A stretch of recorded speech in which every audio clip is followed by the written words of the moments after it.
नमस्कार, news capital express देख रहे हैं आप। मैं हूं आपके साथ गुंजन। नमस्कार, न्यूज कैपिटल एक्सप्रेस देख रहे हैं आप। मैं हूं आपके साथ गुंजन। आज प्रदेश कांग्रेस मुख्यालय के प्रांगण में आयोजित कार्यक्रम में भाजपा से आए करीब 1 दर्जन कद्दावर नेताओं, पदाधिकारियों और उनके हजारों समर्थकों ने प्रदेश कांग्रेस अध्यक्ष एवं पूर्व मुख्यमंत्री कमलनाथ जी के समक्ष कांग्रेस पार्टी की सदस्यता ग्रहण की है। कमलनाथ ने नेताओं को पार्टी का दुपट्टा पहनाकर कांग्रेस की सदस्यता ग्रहण कराते हुए कहा कि आज आपके उत्साह और जोश को देखकर मुझे बहुत बल और विश्वास मिल रहा है। कमलनाथ ने कहा है कि आज प्रदेश की तस्वीर आप सभी के सामने है और आपको प्रदेश की हालत भी दिख रही है। कमलनाथ ने कहा कि भाजपा आज सनातन धर्म की बात करती है। सनातन धर्म हम सभी का धर्म है। प्रदेश में मिलावट की बात की जाए तो बच्चों के मिड डे मील में मिलावट है और शिवराज ने तो बच्चों को भी नहीं छोड़ा। उन्होंने कहा कि शिवराज जी का तो केवल मुंह बहुत चलता है, लेकिन किसानों के लिए ना तो आंख चलती है और ना ही कान में कुछ सुनाई देता है।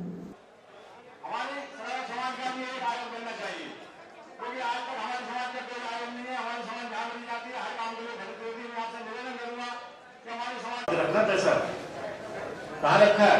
कहता मेरी मोटर में आज मंडी जमा कर दूंगी। ये इतना मजाक था। तो ये सौदे की सरकार बनाई, जनता को धोखा दिया और मुझे पूरा विश्वास है कि आप सब केवल अपनी समाज की ओर मत देखिएगा, आम जनता को और अगर आप सब ने अपनी कमर टाइट कर ली तो कोई नहीं रोक सकता। कांग्रेस का झंडा मध्य प्रदेश की विधानसभा में लगाएगा। आप सरकार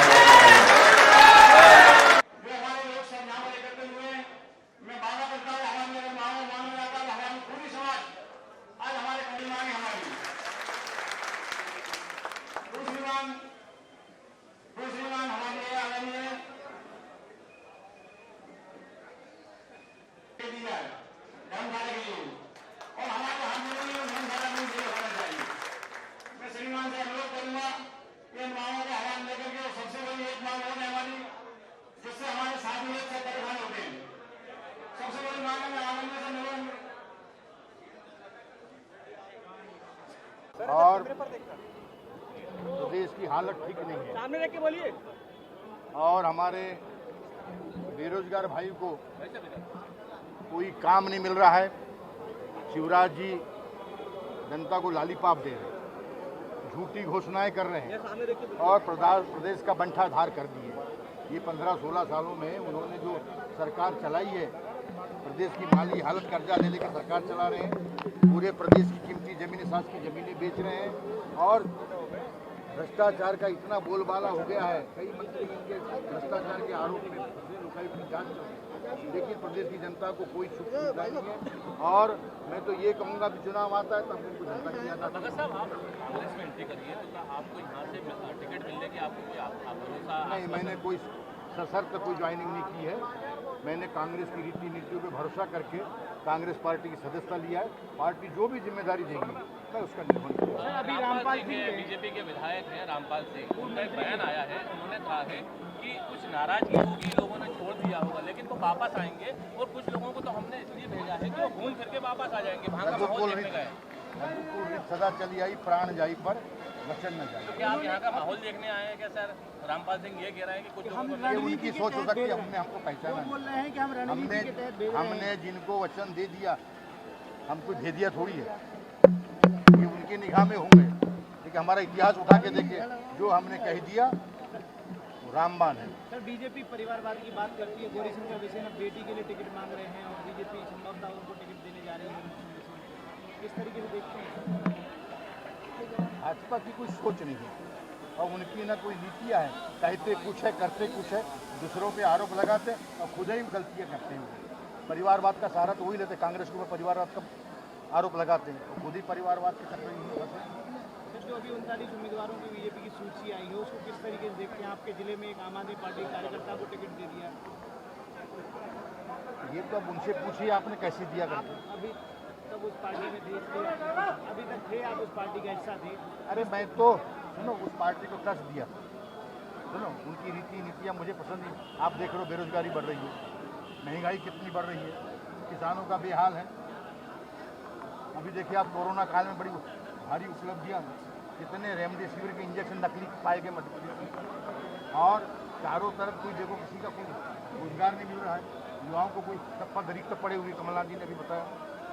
तो ये इस बार जो है उसको जनता माफ़ नहीं करेगी। 4 साल तक इनको कोई घोषणाएं याद नहीं, चुनाव आ गया तब ये घोषणाएं। हाँ, कोरोना काल के 1 लाख रुपए भी नहीं दिए इन्हें। किसानों को पहले बोनस देते थे, वो भी इनने बंद कर दिया। वैसे ही अभी ये लक्ष्मी लाडली योजना लागू किए, चुनाव के बाद में वो बंद।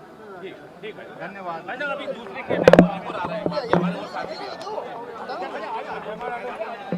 चंदेरी महोत्सव 5 अक्टूबर से मनाया जाएगा, जिसमें भारतीय कला से जुड़ी कलाकृति सजाई जाएगी। टेंट सिटी भी बनाई जाएगी चंदेरी में, जो 10 सालों तक रहेगी चंदेरी में, जिसमें पर्यटक आकर रुक सकेंगे ताकि चंदेरी की जो पहचान है देश दुनिया तक पहुंचे। पर्यटन विभाग निगम द्वारा चंदेरी में चंदेरी महोत्सव मनाया जाएगा, जिसमें फैशन शो होगा, चंदेरी की साड़ी, फूड जोन, बाजार लगाए जाएंगे, जिससे चंदेरी का नाम देश और दुनिया में बढ़े। 10 दिन चलेगा चंदेरी महोत्सव, जिसमें देश और दुनिया के कई सैलानी आएंगे।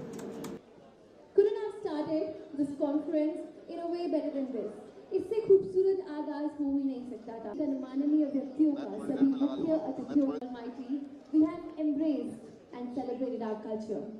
Yet again, at this very note, I, Harneet भी प्रयोजन के पीछे मौजूद शख्स है और साथ ही साथ आदर और सम्मान के साथ I would like to invite for this very very special deed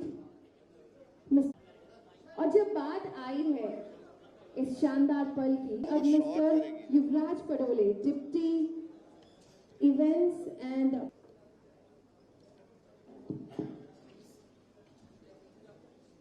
प्रिय मित्रों, सबसे पहले आप लोगों को गणेश चतुर्थी की बहुत सारी ढेर सारी शुभकामनाएं। गणपत बप्पा मोरया। क्या बात है, इतना सन्नाटा। हाँ यार, एक बार तो हमारे साथ लगाओ यार।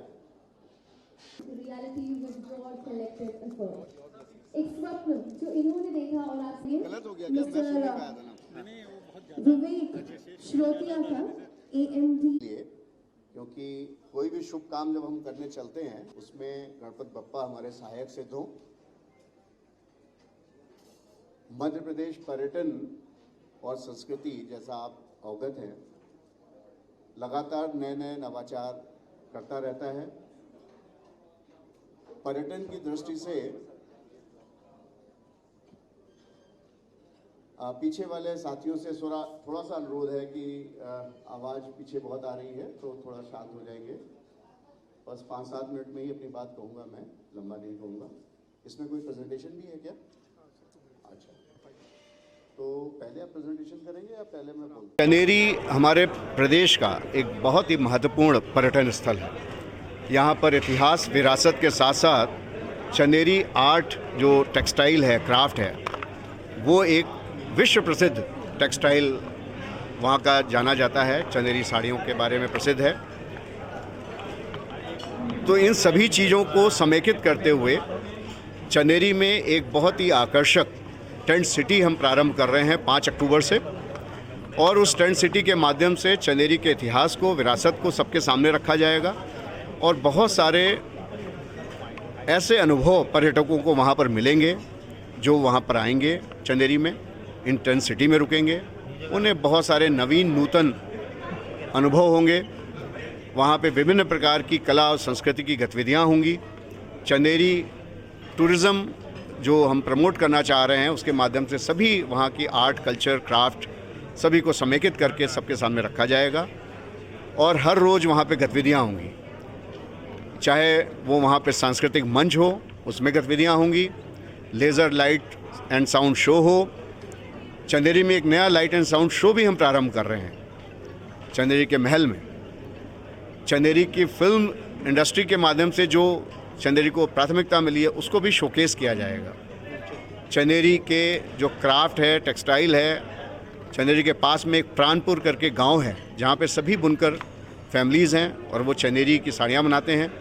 उस गांव को क्राफ्ट विलेज के रूप में डेवलप किया जा रहा है। जो पर्यटक चंदेरी आएंगे, प्राणपुर में जाकर के चंदेरी साड़ियाँ बनती कैसे हैं, उन बुनकरों के साथ में संवाद करेंगे, देखेंगे, ग्रामीण अनुभव प्राप्त करेंगे। ग्राम के आसपास की जो सांस्कृतिक गतिविधियां हैं व्यंजन हैं उन सब का आनंद उठाएंगे, लुत्फ़ उठाएंगे। टेंट सिटी के अंदर योगा, मेडिटेशन, इवन खेल, cricket, volleyball, hot air ballooning, तमाम ऐसी गतिविधियां होंगी, फैशन शो, रोज़ म्यूज़िक नाइट, इस प्रकार की गतिविधियां होंगी ताकि जो हमारे पर्यटक आ रहे हैं उन्हें एक ओवरऑल 360 डिग्री व्यू चंदेरी का मिले और जो अनुभव यहाँ से लेके जाएं वो अद्वितीय हो और अनेक ऐसे लोगों को आने के लिए प्रेरित करें, प्रेरणा दें ताकि चंदेरी हमारा वो स्थान पा सके। जब मिले थे तो हमने आपको कहा था कि हम बहुत सारे नई चीज़ें जो हम कर रहे हैं धीरे धीरे अनफोल्ड करेंगे आपके सामने, और आज हम लोग जो एकत्र हुए हैं, आज आपको हम 2-3 नई चीज़ों के बारे में बताएंगे। सबसे पहले जो हमारा सबसे मुख्य इनिशिएटिव है, चंदेरी जो हमारा मुख्य पर्यटन स्थल है मध्य प्रदेश का, और साथ ही चंदेरी जो है अपने क्राफ्ट, टेक्सटाइल क्राफ्ट के लिए जाना जाता है, पूरी दुनिया में जाना जाता है। चंदेरी साड़ियाँ पूरी दुनिया में विश्व प्रसिद्ध हैं और वहाँ का जो आर्कियोलॉजिकल हेरिटेज जो है वो अमूल्य है, बहुत दूर दूर से सैलानी उसको देखने आते हैं। और आपको ये भी मालूम है कि कई वर्षों में पिछले हमारे फिल्म टूरिज़्म ने चंदेरी को बहुत पसंद किया है और कई सारी फिल्में वहाँ पे शूटिंग होती रहती हैं। स्त्री से वो और उसके पहले सुई धागा और भी कई सारी फिल्में शूट हो रही हैं। अब तो स्त्री 2 की भी शूटिंग वहाँ पर चल रही है। तो कहने का आशय ये है, चंदेरी चूँकि इतना महत्वपूर्ण स्थान है परंतु पर्यटन में अभी वो ऊंचाइयां नहीं हासिल कर सका था जो कि वो डिज़र्व करता है, और इसलिए चंदेरी को केंद्र बिंदु में रख करके ये चंदेरी महोत्सव की बात हम आपके सामने आज रखना चाह रहे हैं। चंदेरी में एक बहुत ही सुंदर और आकर्षक एक टेंट सिटी हम डेवलप कर रहे हैं जो कि आगामी 10 वर्ष तक वहाँ पर कायम रहेगा, और प्रतिवर्ष चंदेरी में इस टेंट सिटी में एक चंदेरी महोत्सव का आयोजन होगा प्रतिवर्ष।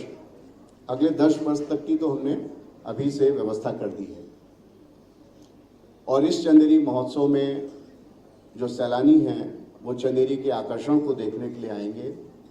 न केवल वहाँ की विरासत, वहाँ के इतिहास में वो सराबोर होंगे, डूबेंगे, देखेंगे, सराहना करेंगे, बल्कि चंदेरी टेक्सटाइल जो है वो भी एक नया इनिशिएटिव हमने लिया है कि सब लोग जानते हैं चंदेरी साड़ी के बारे में, देखते हैं, खरीदते हैं, पहनते हैं, परंतु ये साड़ी बनती कैसे है, कौन लोग बनाते हैं, क्या प्रक्रिया है, और उन बुनकरों का, उनके हाथ की क्या कला है, ये बहुत कम लोग जानते हैं। तो इसमें हमने चंदेरी के पास ही एक प्राणपुर करके गांव है, जिस गांव में लगभग सभी परिवार बुनकर हैं जो कि चंदेरी साड़ियाँ बनाते हैं। उनके हर घर में लूम लगा हुआ है। तो उस विलेज को हम क्राफ्ट विलेज के रूप में डेवलप कर रहे हैं, और ये क्राफ्ट टूरिज्म का पूरे देश में पहला इनिशिएटिव होगा। टेक्सटाइल क्राफ्ट टूरिज्म का पूरे देश में पहला इनिशिएटिव होगा, और उस गांव में पूरे गांव को सजाया जा रहा है। वहाँ के जितनी भी अधोसंरचना है उसको इम्प्रूव किया जा रहा है। जितने बुनकर परिवार हैं उन सब के साथ में मिल करके उनको ये सिखाया जा रहा है, बताया जा रहा है कि आपके क्षेत्र में, आपके गांव में जब सैलानी आएंगे तो आपको उन्हें कैसे दिखाना है, क्या दिखाना है, कैसे बातचीत करनी है, और बहुत सारी चीज़ें उस गांव में डेवलप की जा रही हैं। एक अच्छी सोवेनियर शॉप डेवलप की जा रही है, वहाँ के मार्ग, रास्ते बहुत सुंदर किए जा रहे हैं। हर घर में वहाँ पर दीवारें उसकी रंग बिरंगी चंदेरी साड़ी के प्रिंट पे पूरे गांव की दीवारें रंगी जा रही हैं, और बहुत आकर्षक वो गांव बन के आ रहा है। और उसमें अच्छी बात यह है कि गांव के सब लोग बढ़ करके हिस्सेदारी कर रहे हैं, और इस गांव में करीब 8-10 बहुत सुंदर बावड़ियाँ हैं जो कई वर्षों से उपेक्षित थी। इसी परियोजना में उन बावड़ियों की सफाई और सौंदर्यीकरण का काम भी किया जा रहा है। तो कुल मिलाकर के टेक्सटाइल क्राफ्ट टूरिज्म की दृष्टि से प्राणपुर को पूरा एक नए मॉडल के रूप में, मॉडल विलेज के रूप में डेवलप किया जा रहा है, और जो हमारे पर्यटक चंदेरी आएंगे साल दर साल वो उस गांव में जाकर के चंदेरी के बारे में बहुत अच्छे से जान सकेंगे, और उसकी हेरिटेज, उसका इतिहास, उसकी कला, उन बुनकरों के परिवार, उनका रहन सहन, गांव का जो वातावरण है, वहाँ का कल्चर, संस्कृति, आर्ट, ये सब चीज़ें अनुभव कर सकेंगे। उसी गांव में हम कुछ होम स्टेज भी डेवलप कर रहे हैं और ये जो टेंट सिटी है कटी घाटी चनेरी में ये लग रहा है, इसमें लगभग 50 बहुत लग्जूरियस टेंट्स होंगे। उनमें टेंट सिटी केवल ये टेंट लगाने का काम नहीं है, ये ग्लैम्पिंग करके एक नया वर्ड है, ग्लैमरस कैंपिंग, उसका शॉर्ट फॉर्म है ग्लैम्पिंग। ये ग्लैम्पिंग टेंट्स होंगे, टेंट सिटी होगा और इस टेंट सिटी में बहुत सारे आकर्षण क्रिएट किए जा रहे हैं। वो जो भी वहाँ रहेंगे, परिवार आएंगे, सैलानी आएंगे, उनको कई प्रकार के वहाँ पर गतिविधियों में संलग्न किया जाएगा और प्रोत्साहित किया जाएगा और दिखाई जाएगी। चाहे वो फैशन शो के माध्यम से चंदेरी साड़ियों का प्रदर्शन हो। पूर्व मंत्री व वर्तमान विधायक सिंह का बयान, कहा कि योजना से कांग्रेस में भाजपा के विधायकों को भेजा जा रहा है। रामपाल सिंह ने कहा कि कांग्रेस में योजना बंद भाजपा के कार्यकर्ताओं को भेजा जा रहा है, उनकी योजनाओं का पता लगाया जा सके।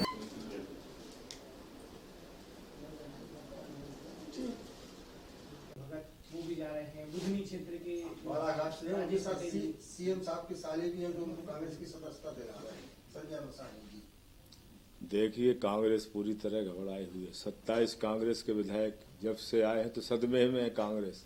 उस सदमे को मिटाने के लिए, मन को बहलाने के लिए किसी को भी पकड़ के ले आते हैं, मनाते हैं उनको कि आप खड़े हो जाइए, फोटो खिंचवा देते हैं, चले जाते हैं। अब लोग लौट के तो हमारे पास आएंगे, पार्टी सरकार हमारी आ रही है। हमारी टीम में कुछ लोगों को हम जानबूझ के भेज रहे हैं कि जाइए, देखिए हाल चाल वहाँ का, पूछ के आइए।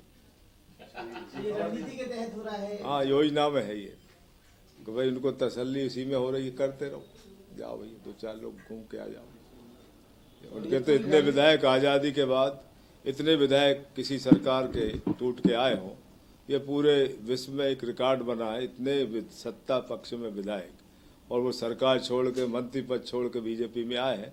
उस सदमे में कांग्रेस है, उसको दबाने की कोशिश कर रहा है और लोगों को पकड़ लाते हैं, आते हैं लोग, मना लेते हैं, गुस्से में होते हैं, तन सड़क गुस्सा आता है। किसी को टिकट नहीं मिला, 2-4 दिन में शांत हो जाते हैं, फिर लौट के यहीं आएंगे। कहाँ जाएंगे? सरकार हमारी है, सबको मालूम है बीजेपी की सरकार आ रही है। आप पूरी रणनीति के तहत उनको भेज रहे हैं वहाँ पे, क्या है? अच्छा ख्याल है, मन को बहलाने के लिए ये होना भी चाहिए। गाना भी भेज रहे हैं हम लोग। हाँ, कुछ लोग जा भी रहे हैं, कुछ भेज भी रहे हैं हम लोग योजना से पार्टी के, जाइए, उनका आनंद लीजिए आप। कितना काम, इतना बड़ा निर्णय लेने में इतनी देरी भी हो गई और समय भी कम बचा है।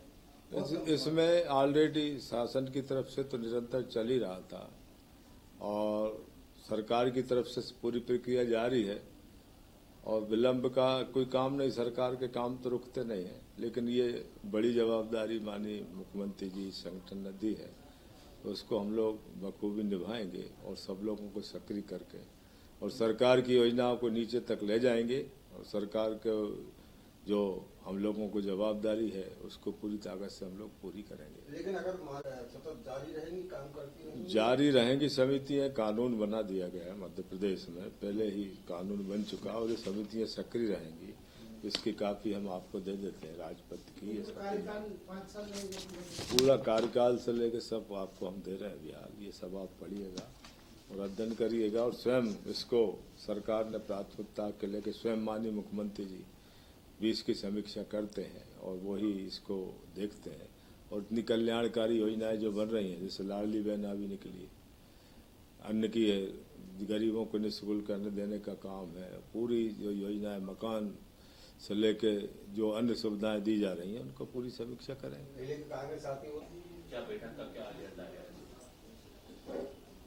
भारतीय जनता पार्टी सरकार में का जब से माननीय मुख्यमंत्री जी माननीय शिवराज जी चौहान साहब और भारतीय जनता पार्टी की सरकार बनी है, हमारा अंत्योदय का जो लक्ष्य है उसको पूरा करने के लिए, गरीबों के लिए जो कल्याण की योजना है उनको चलाने के लिए अंत्योदय समिति, राज्य स्तरीय अंत्योदय समिति का गठन करना और उनके माध्यम से सभी विभागों की योजनाओं की समीक्षा करना, गरीबों को जिन योजनाओं का लाभ छात्र छात्राओं से लेकर सभी वर्गों को जितनी भी कल्याणकारी योजना है उनकी समीक्षा करना, अगर कोई कमी है तो उसको सुधार करना, ये जवाबदारी, बड़ी जवाबदारी माननीय मुख्यमंत्री जी ने दी है और उसकी समीक्षा हमने की है।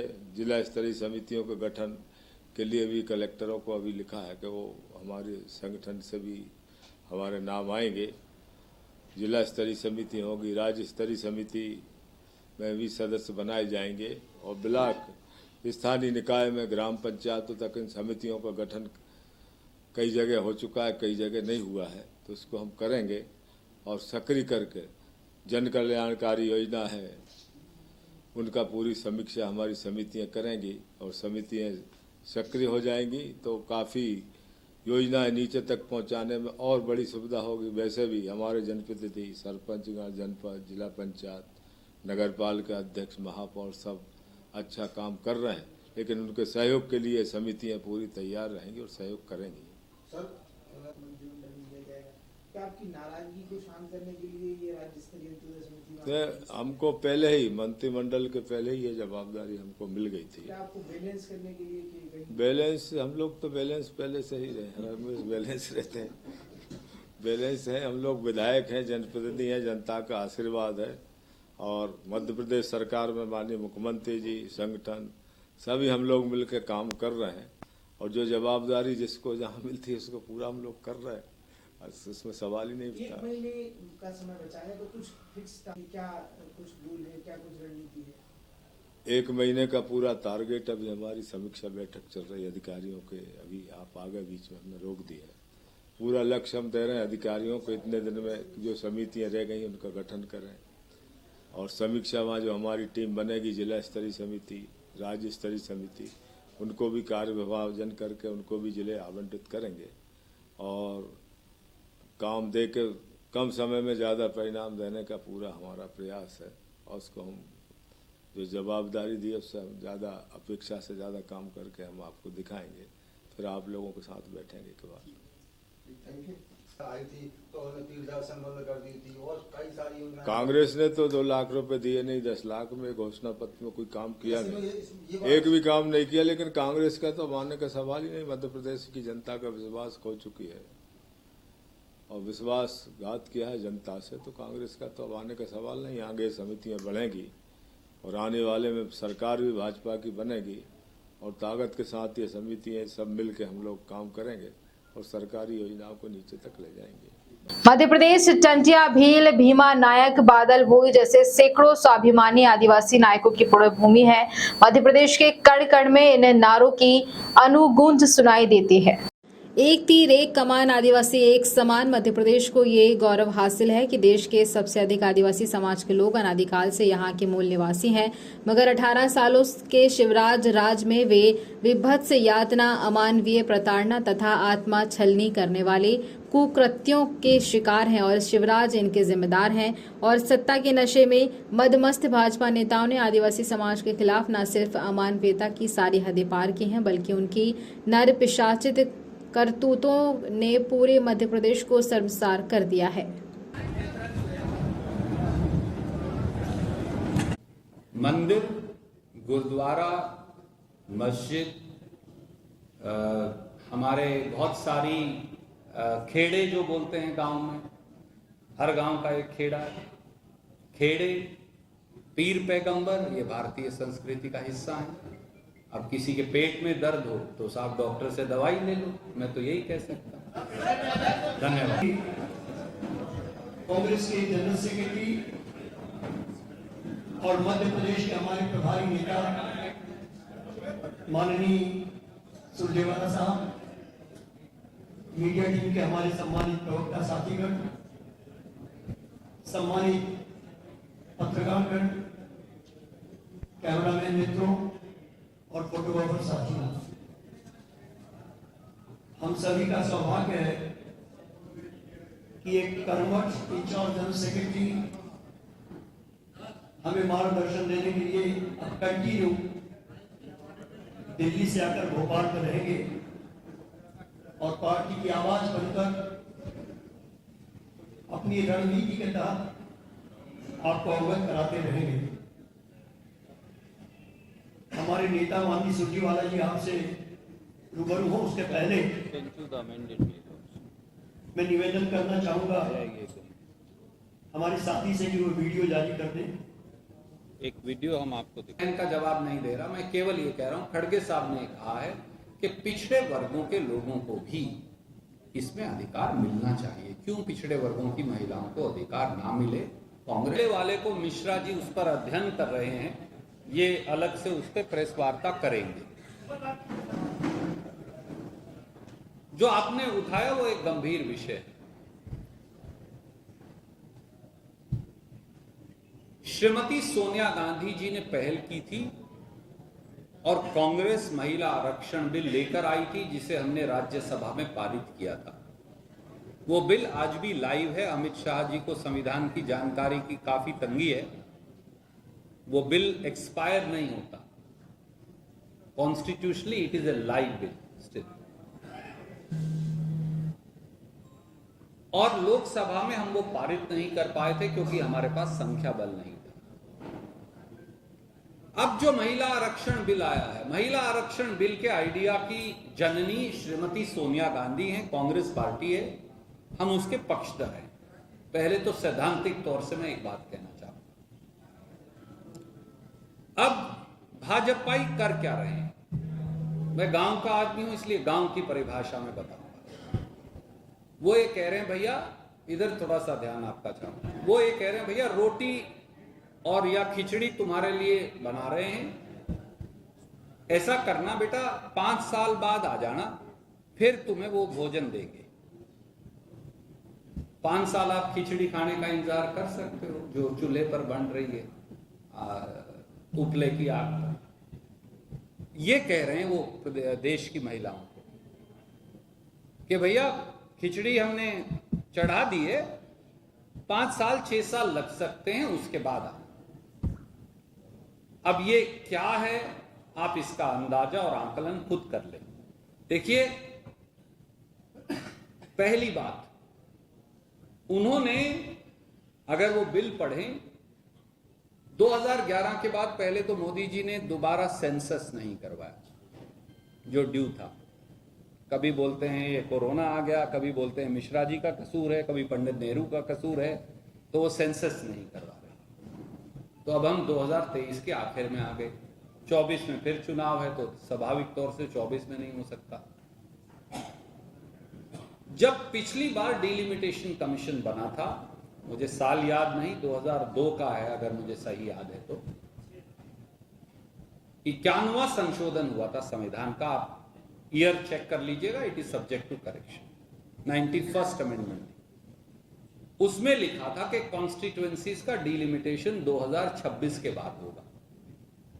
इस कानून में लिख दिया कि जब सेंसस हो जाएगा तो सेंसस के बाद डिलिमिटेशन कमीशन बनेगा, फिर सीटों का पुनर्सीमन होगा, फिर महिलाओं को आरक्षण मिलेगा। तो ये कह रहे हैं भैया खिचड़ी चढ़ा दी है, अगले साल 5 साल बाद बच्चे की शादी होगी, हो सकता है 2 साल बाद उसको बच्चा हो, उसके 2 साल बाद वो स्कूल जाने लगे, फिर नामांकन करवाएंगे।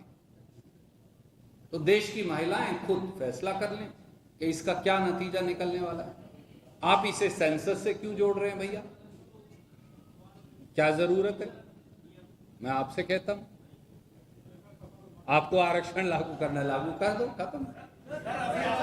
आजीविका मिशन के कर्मियों द्वारा नियमितीकरण की मांग की गई है और शासन इसको संज्ञान में लेते हुए ग्रामीण विकास के अन्य कार्यक्रमों में स्थायी पदों के समक्ष नियमितीकरण करने हेतु सभी से निवेदन किया है। हम अधिकारी कर्मचारियों द्वारा आजीविका मिशन के अमले में 52 लाख महिलाओं अर्थात 2.5 करोड़ परिजनों तक अपने लक्षित परिवारों तक बेहतर ढंग से पहुंचाया गया है और इसके परिणाम स्वरूप आजीविका मिशन के नियमितीकरण के लिए मांग की गई है। हमारी मांगों को लेकर निम्नलिखित द्वारा एक पहल का समर्थन किया गया है जो निम्नानुसार है। बीजेपी में भारतीय जनता पार्टी प्रदेश अध्यक्ष बी डी शर्मा जी से चर्चा की गई है, लेकिन हमारी मांगों को लेकर सकारात्मक परिणाम अभी तक नहीं आया है, जिसकी हमें प्रतीक्षा है। कांग्रेस के द्वारा कांग्रेस आजीविका प्रकोष्ठ के प्रदेश अध्यक्ष आशीष शर्मा द्वारा हमारी मांगों को लेकर हाईकमान से चर्चा की गई है। उनका कहना है कि आपकी मांगे जायज हैं, हमारी सरकार बनते ही आपको सकारात्मक रिजल्ट मिलेगा।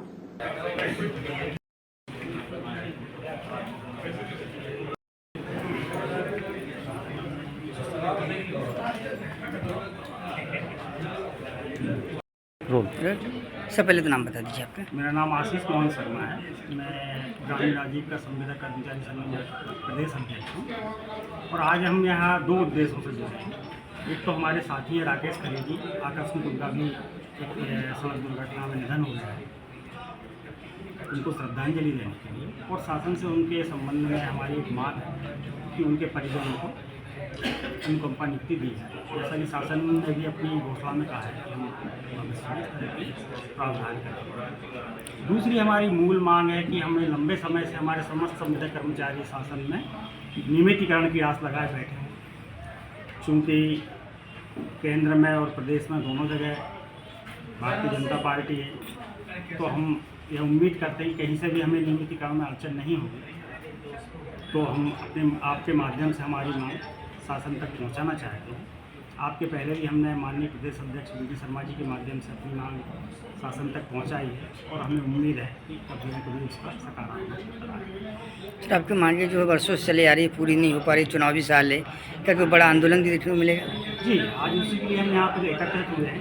एक पूरा शेड्यूल बनाए हैं आज हम शाम को कि किस तरह से हम शासन में अपनी मांग रखेंगे और चरणबद्ध रूप से किस किस प्रकार से ज्ञापन देना, आंदोलन करना, जो भी शेड्यूल है वो आज हमारा तय हो जाएगा और हम निश्चित रूप से आपको भी उससे सर, कितने कर्मचारी होंगे आज कमीशन में? लगभग 1700 साढ़े 1600 कर्मचारी इसमें कार्यरत हैं। सर, नियमित करते हैं सरकार को क्या बाहर आएगा? इसमें नियमितीकरण में शासन को लगभग सालाना 3 से 4 करोड़ का भार। सर, इससे काम की गति भी आगे बढ़ेगी? निश्चित रूप से भाई, जब इतने संविदा जो कर्मचारी हैं आज कहीं ना कहीं अनिश्चितताओं को लेके बैठे हुए, जब उनका एक परिवार का और उनका एक ये हो जाएगा कि हम एक निश्चित रूप से अपना शासन को सेवा करते हुए अपने परिवार का और समाज का भला कर पाएंगे, तो निश्चित रूप से वो अपने कार्य को। जोन क्रमांक 20 वार्ड नंबर 6 पर महापौर मालती राय ने किया सफाई का निरीक्षण। वार्ड नंबर 6 पर काफी हद तक कचरा मिलने पर महापौर मालती राय ने दरोगा नारायण तमौली को लगाई फटकार। अपर आयुक्त विनीत तिवारी को जोन 20 के अंतर्गत आने वाले दरोगा चेंज करने के दिया आदेश। महापौर मालती राय ने कहा कि 3 दिन का समय हम अधिकारियों को दे रहे हैं। अगर 3 दिन तक सफाई में सुधार नहीं आता तो निश्चित तौर पर कार्रवाई की जाएगी। 2 नंबर वाला का है, अरे इधर आ यार, ये भरो ना, ये भरो बापू में, इधर ये भरो का है। अरे इधर आया भैया, इधर आया, ये भरो बापू में, इधर आओ, उधर मत जाओ। दरोगा भी है, सुपरवाइजर भी है, उसके बाद इतना कचरा हो रहा है। कई महीनों से देखा गया, वही चीज बोल रहे हैं कि सुपरवाइजर दरोगा होने के बाद का है।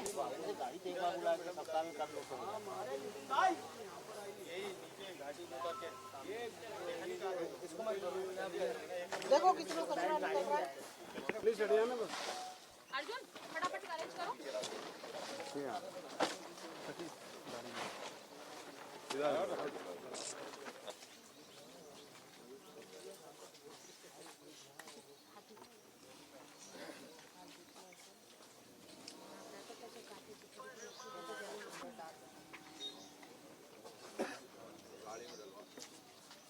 एक मिनट,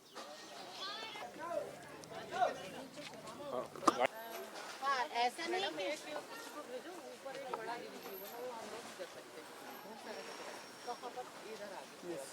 आगे से है ना, अभी वो टीम वो ले जाएंगे, वही काफी वगैरह अलग करना भैया, किसी को लग नहीं जाए, किसी को लग नहीं जाए कांच वगैरह।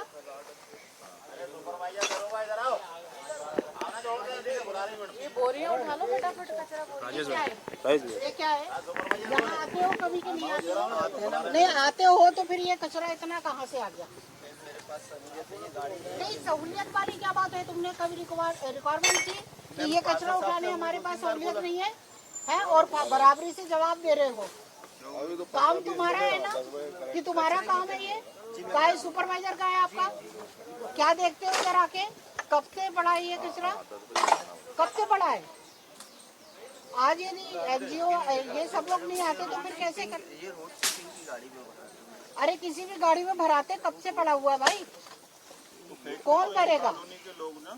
कौन भरेगा ये कचरा? जेसीबी डंपर भी है ना अपने पास, तो सफाई लेने के उल्टे सीधे जवाब देते हो आप लोग। बड़ी गाड़ियाँ भी अपने पास है। गाड़ी नहीं है ना सर, एक गाड़ी है, सीटिंग वाली गाड़ी रहे, एक गाड़ी है। तो एक गाड़ी पूरे भोपाल में एक ही गाड़ी होती है। एक ही गाड़ी तो होती है और दस गाड़ी होती है। बड़ी गाड़ी की देखो, करने वाले को बड़ी गाड़ी हो चाहे छोटी गाड़ी हो, अभी देख कर आ रहे हैं। और ये जो यहाँ के तिवारी जी, ये तीन पूरे जोन में आज अभी दौरा करा, मार्च 1, 2 और 6 में, है ना। किसी भी जगह व्यवस्था नहीं मिली है। आप तीनों वार्ड प्रभारी जो है आपस में आज इंटरनली चेंज कर दो, आगे से नहीं हुआ तो फिर हम इनको हटा देंगे। और अब हमारा ये औचक निरीक्षण प्रतिदिन चलेगा। आज ही की तारीख में आप चेंज करवाइए तीनों को। 6 वाले को भेजो 2 नंबर में, 2 वाले को भेजो 1 नंबर में और 1 वाले को भेजो 6 नंबर में। और शाम तक हमारे पास आप बताओ और इंटरनली चेंज कर दो। और उसके बाद कहाँ है तीनों दरोगा, इधर आओ। टेगरी का निरीक्षण किया, कई जगह आपको कचरा जरूरत से ज़्यादा मिला है, आपके मौजूद होने के बाद भी यहाँ पर लापरवाही देखने को मिली। निश्चित ही हम लोग अभी 4-5 महीने पहले आए थे, उस समय यहाँ पर मनुआबान की टेकरी पे लगभग हमने 50 बोरे कचरा इकट्ठा किया था। और आज आए हैं, आने के बाद फिर देखा, आज जनता का सहयोग मिल रहा है, लेकिन नगर निगम कहीं ना कहीं चूक कर रही है, हमारे कर्मचारी चूक कर रही है। इनको 3 दिन का हमने टाइम दिया है, 3 दिन में यदि पूरा जोन व्यवस्थित नहीं होगा तो आगे इन पर कार्रवाई करवाएंगे। आप लगातार सुबह से 6 बजे से निकल बिल्कुल, अब हमने तय कर लिया है, हमारे MIC मेंबर एक जोन में जाएंगे और हम दूसरे जोन में जाएंगे। लगातार हम लोग 6 वार्डों में एक साथ घूमेंगे और जहां पर भी अव्यवस्था पाई जाएगी वो कर्मचारियों से बातचीत करेंगे। बिल्कुल, ये 3 दिन का टाइम दे रहे हैं। अभी हमने दरोगाओं को इंटरनली चेंज करवाया है, 3 दिन का टाइम दिया है AHO और दरोगा को। यदि 3 दिन में उन्होंने व्यवस्थाएं नहीं ठीक करी तो फिर हम अग्रिम कार्रवाई करेंगे। कांग्रेस की जन आक्रोश यात्रा पहुंची सीधी के अमिलिया। छत्तीसगढ़ के कैबिनेट मंत्री कवासी लखमा व पूर्व पंचायत मंत्री कमलेश्वर पटेल कर रहे यात्रा का संचालन। सीधी के अमेलिया में चल रही आम जनसभा, पूर्व पंचायत मंत्री कमलेश्वर पटेल सभा कर रहे संबोधित। कल से चितरंगी से ये यात्रा चालू हुई है। यात्रा 30 विधानसभा में जाएगी। बगोर, गिरुआ, किसौली, मिड़ौली, सिहावन, बमरी, रामपुर, लेलवार, हिनौती, राजगढ़, आदरणीय शारदा सिंह जी, मनोज सिंह, सभी साथियों से अनुरोध है गजमाला से हमारे आज के जो अतिथि हैं गजमाला से स्वागत करेंगे।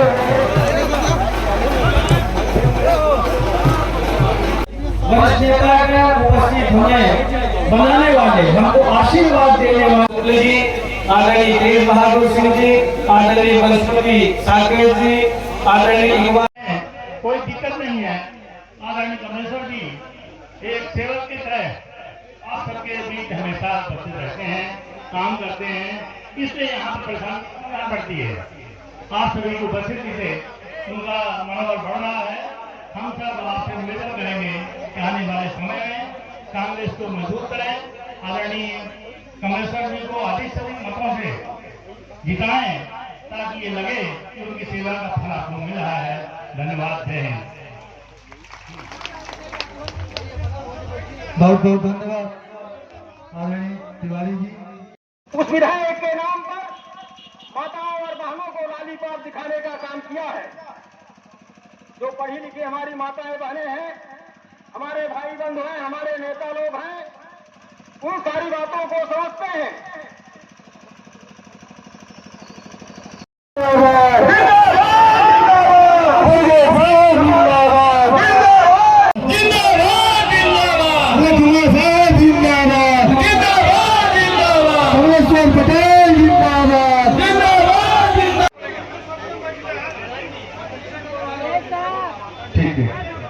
हमारे क्षेत्र के लाडले विधायक, मैं उनको एक जोरदार नारे के साथ आमंत्रित करना चाहूंगा। कांग्रेस पार्टी 9:30 बजे सिहावन विधानसभा के ग्राम पंचायत बघोर में प्रवेश ली और फिर वहां से भोपाल महाकौशल में बीजेपी को लगा बड़ा झटका और कांग्रेस में शामिल हुए भाजपा पूर्व सांसद बोध सिंह भगत। पीसीसी चीफ कमलनाथ ने दिलाई सदस्यता। सामान्य निर्धन वर्ग कल्याण आयोग के अध्यक्ष शिव चौबे के भतीजे सुमित चौबे थामा कांग्रेस का दामन और बुधनी के जाट एवं भाजपा नेता राजेश पटेल भी कांग्रेस में शामिल। रीवा सरपंच संघ के अध्यक्ष दिलीप सिंह ने भी कांग्रेस के लिए सदस्यता। सभी अपने सैकड़ों समर्थकों के साथ कांग्रेस से दफ्तर पहुंचकर हुए शामिल। मेरा नाम बताइए जी। मैम नाम बताइए। मेरा नाम 2 मिनट। अरे 2 मिनट। अरे भारत माता की जय। चुप हो जाओ। जितू भाभी नमस्कार। हमारे साथ है। हम तुम्हारे साथ है। हम तुम्हारे साथ है। दीदी संघर्ष करो। हम तुम्हारे साथ है। संजय भैया संघर्ष करो। हम तुम्हारे साथ है। आप आगे बढ़ो भाभी। आप लोग बढ़ो, आगे बढ़ो। मेरा नाम आशु गुनाराम बघेले है। खैरलांजी जनपद पंचायत अध्यक्ष हूँ मैं। हाँ जी बिल्कुल। भाव के आशीर्वाद से आज मैं यहाँ खड़ी हूँ। तो सिर्फ और सिर्फ भाव का आशीर्वाद है। आशीर्वाद भाव का है। इसकी वजह से मैं आज खड़ी, क्योंकि पूरे मध्य प्रदेश में मैं प्रथम निर्दलीय जनपद अध्यक्ष हूँ। और अगर भाव नहीं होते तो शायद मैं आज यहाँ नहीं होती। इसकी वजह से मैं भाव के साथ हूँ। और भाव उस लायक के है, ये आप लोगों को सबको, जनता को दिख रहा है तो पार्टी को भी दिख रहा है। इसीलिए पार्टी भी चाहती है कि ऐसे मजबूत जो व्यक्ति है, जो हर किसी ना सिर्फ अपना भला सोचे, वो जनता का हित चाहे, तो ऐसे में ऐसे लोगों को पार्टी में आने की बहुत ज़्यादा ज़रूरत है। तो जनता भी यही चाह रही है, कमलनाथ जी भी यही चाह रहे हैं। तो शायद ये ऊपर वाले का भी फैसला यही है कि भाव आए और जनता का कुछ तो भी भला हो। जो अभी 5 सालों से आप देख रहे हैं सारी चीज़ें कैसा सब चल रहा है, ये आप लोगों को हर किसी को पता है कि क्या चल रहा। सरकार बनी हमारी, उसके बाद सरकार गिर गई, वो किस कारण गिरी ये आप लोगों को भी पता है ना। इसलिए हम लोग आज यहाँ पर आए हुए हैं दल बल के साथ कि भाई हमें भी। हाँ जी कितने लोग अभी इसकी तादाद तो बता नहीं सकते। 1500 से 1000 तो है ही कम से मिनिमम, लेकिन उससे ज़्यादा भी बढ़ सकते, क्योंकि ये एक्चुअली बहुत ज़्यादा लॉन्ग डिस्टेंस है।